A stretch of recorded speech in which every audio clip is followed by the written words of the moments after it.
ইন্ডিয়াকে ভাগ করে দেবো আমরা ইনশাল্লাহ, দখল করে নেবো ইনশাল্লাহ। ডাকাতির টাকা আমাদের এই ঢাকা বিশ্ববিদ্যালয়ে কিছু কিছু জায়গায় আসে, আমাদের পাহাড় আলাদা করার চেষ্টা করে ইন্ডিয়া আমাদের বাংলাদেশের সাথে যুক্ত করবে ইনশাল্লাহ।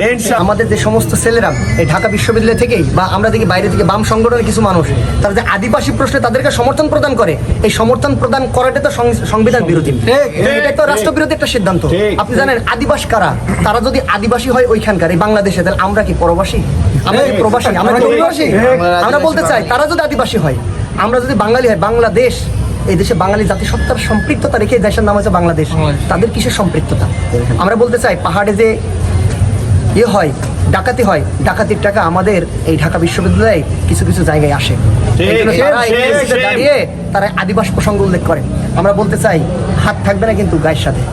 যদি আমাদের বাংলাদেশকে অঙ্গচ্ছেদ করতে চাই, আমরা তোমাদের অঙ্গচ্ছেদ করে কিন্তু এটাকে বাংলাদেশ, আমাদেরকে থামাতে পারবেন না। আমরা কিন্তু পাহাড়ের চাঁদার টাকা খাই না, পাহাড়ের চাঁদার টাকা আমাদের পকেটে আসে না, সুতরাং আমরা পাহাড়িদের প্রতি কোনো রকম আমরা সহানুভূতিশীল হব না।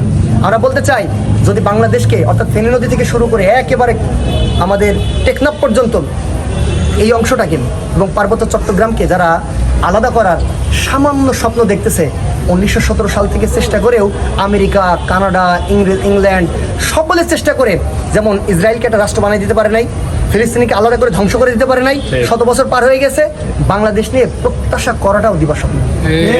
আমরা এমন একটা জাতি, আমরা আপনাদের একটা তথ্য দিয়ে বলতে চাই, এই উপমহাদেশে দুইটা জাতিকে বলা হয় হিংস্র এবং অত্যন্ত জাতিসত্তা বিদ্যমান তাদের মধ্যে। এক আফগানি জাতি, দুই বাঙালি জাতি।